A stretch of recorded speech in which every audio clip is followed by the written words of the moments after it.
경제에 관한 궁금증은 무엇이든 물어봤. 경제도사들이 속 시원하게 풀어줄 테니까. 경제 고민 해결 프로젝트. 물어봐요. 경제도사. 김도사. 또 만나. 밥도사. 또 만나. 맨날 만나. 아, 이렇게 자꾸 이렇게 여러 의뢰인들이 들어오는 게 이게 그만큼 경제가 어려운 겁니까? 경제 상황이 어려운 겁니까? 우리가 계속 뜨는 거지. 아, 그런 거야? 형 근데 이런 거 뭐야? 아, 좀 내려놔 이런 거. 마치 우리가 누가 보면 대본이 있는 줄 알겠어. 맞아. 대본 있는 거처럼. 누가 있는 TV에 확 내면서. 자, 의뢰인 기다리고 있잖아. 의뢰인 불러야지. 그럴까요? 의뢰인 어서 와요. 안녕하세요. 안녕하세요. 반갑습니다. 네, 소문 듣고 왔어요. 아, 도대체 무슨 고민이 있어서 여기까지 온 거야? 아니, 한숨부터 쉬는 게 네. 예사롭지가 않으네. 그러잖아.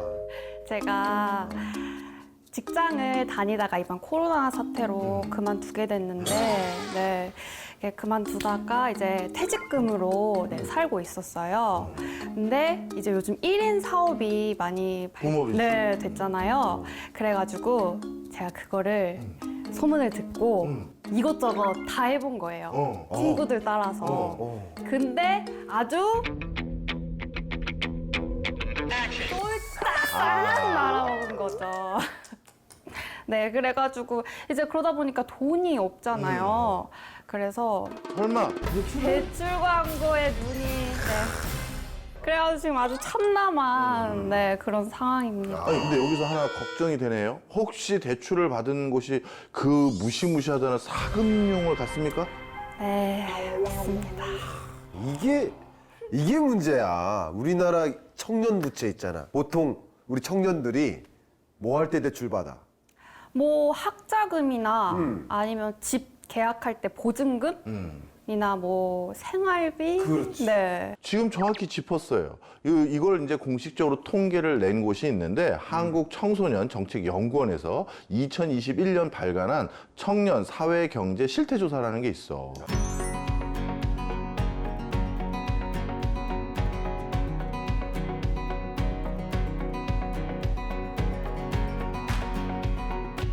그런데 어떤 광고를 보고 그런데 그 많은 대출을 받을 수 있는 경로가 있는데 하필이면 사금융을 선택한 거야. 그 SNS 보면은 그런 홍보글이 되게 많아요. 뭐 신용등급 무관, 직장인부터 뭐 주부, 무직 다 가능하다. 네, 이런 그 거 연락처 어떻게 되지? 우리도 사실 신분이 불안정해서. 그런 거 보고 눈이 확 돌아가 버린 거. 아이고 저런. 그게 바로 전형적인 불법 대출 광고다. 가장 대표적인 허위 과장 광고야. 신용 등급에 무관하게 대출해 줄 수 있는 그런 대출 금융기관은 없다. 없어. 나연 씨는 그럼 지금 적용받는 금리가 어떻게 돼요? 저 18.9%. 아니 근데 이 18.9%라는 어마어마한 소리를 얘기하면서 어떻게 저렇게 해맑을 수가 그러게. 있을까요?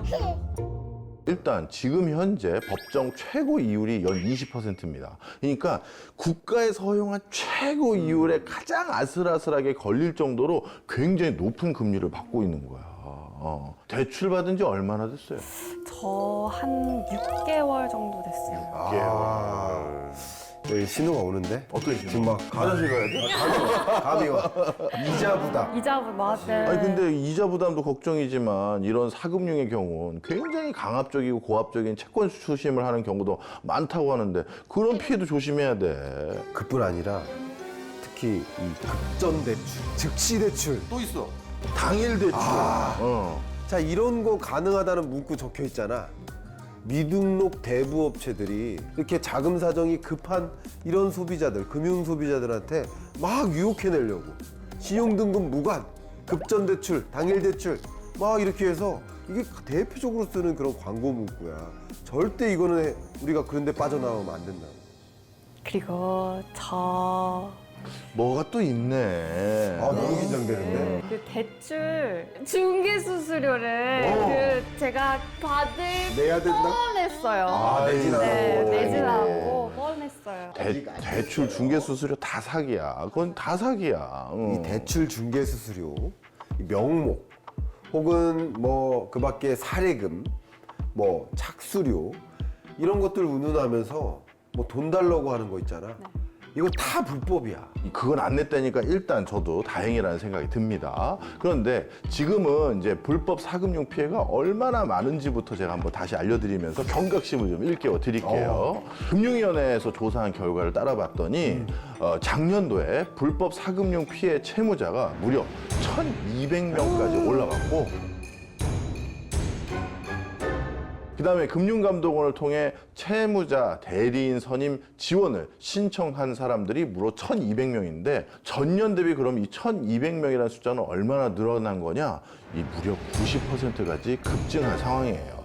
채무자 대리인이 뭐예요? 이게 미등록하거나 혹은 등록 대부업자 이들로부터 불법 추심 피해를 입었거나 혹은 피해를 입을 우려가 있다. 그리고 법정 최고 금리를 초과한 아까 20% 그것을 초과한 대출을 받은 그런 피해자들 그들을 대상으로 대한법률구조공단 변호사가 채무자 대리 및 소송을 지원하는 제도야. 그러면은 저도 그런 도움을 받을 수 있을까요? 여기서 먼저 우리 나연 씨가 계약을 맺은 대출 업체가 등록된 곳인지부터 확인을 해야 돼요.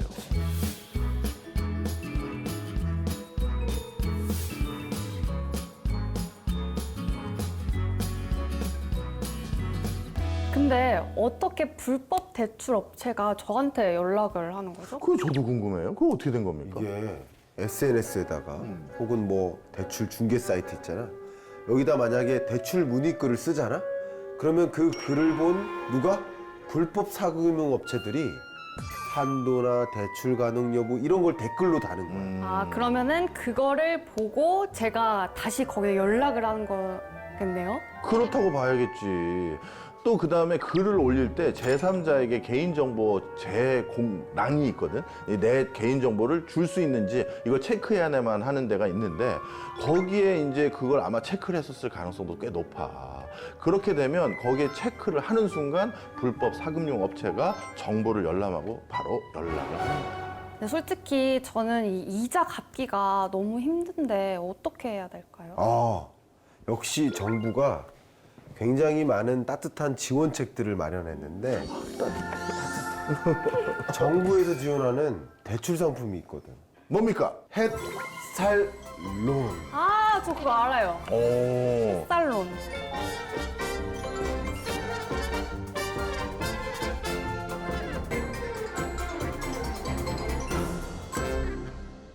교묘하게 이 불법 대출 광고들이 늘어나고 있는데 어떻게 해야 될까요?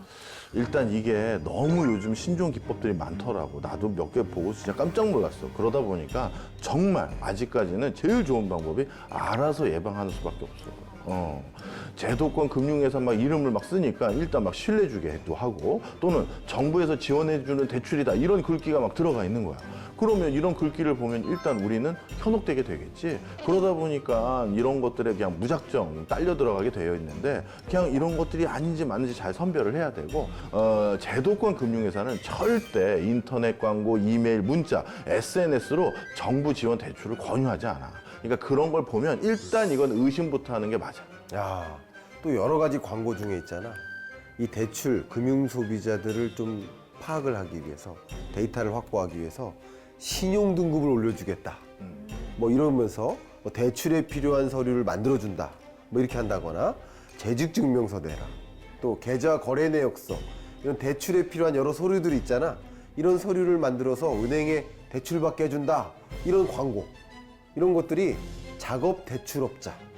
이런 전형적인 방법들이 있으니까 정말 반드시 유의해야 돼. 그리고 정말 위험한 게 뭐냐면 만약 이 사람들의 도움으로 대출을 받으면 공문서, 사문서 위조 범죄와 공모한 혐의로 대출받는 사람까지 형사처벌될 수도 있다는 것도 또 조심을 해야 돼. 진짜 조심해야겠네요. 아, 또 한 가지. 이거 빼놓으면 안 돼. 뭔데? 휴대폰 쓰잖아? 네. 휴대폰만 있으면 누구나 대출. 이것도 당연히 피해야겠지? 전화나 문자 메시지를 통해서 뭐 대출 광고는 뭐 걸러버리고 아예 그런 종류의 광고 있잖아? 눈길을 아예 주지 마.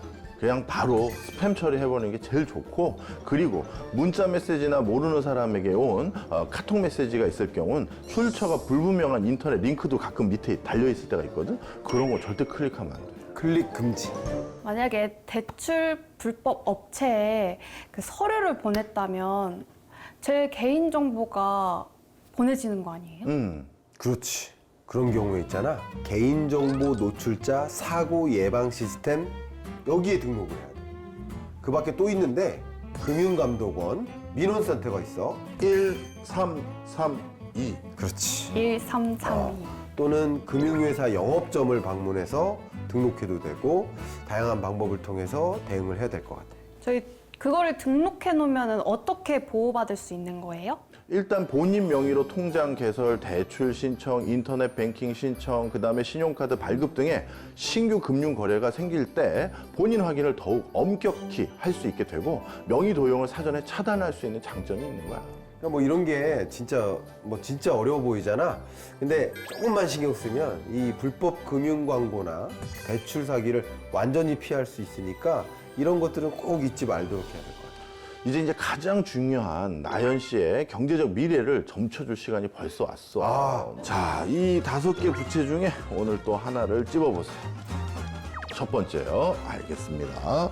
우리 나연이가 불법 대출에 휘말리지 않으면 그것 자체가 부모님께 할 수 있는 최고의 효도란다. 어때요? 제가 진짜 머리가 너무너무 아팠거든요. 근데 딱 말씀을 듣고 이렇게 한 걸 유익하게 알 수 있었다는 점에서 정말 유익하고 즐거운 시간이었습니다. 아이고, 감사합니다. 이게 도움이 많이 됐으니 앞으로 우리 경제도사들 많이 근처에 홍보도 해주고 그러세요. 네, 알겠습니다. 그러면 오늘 복비 없이 그냥 홍보만 해달라고 끝나는 거야? 아유, 그러지 마. 이거 욕구 알 것 같은데.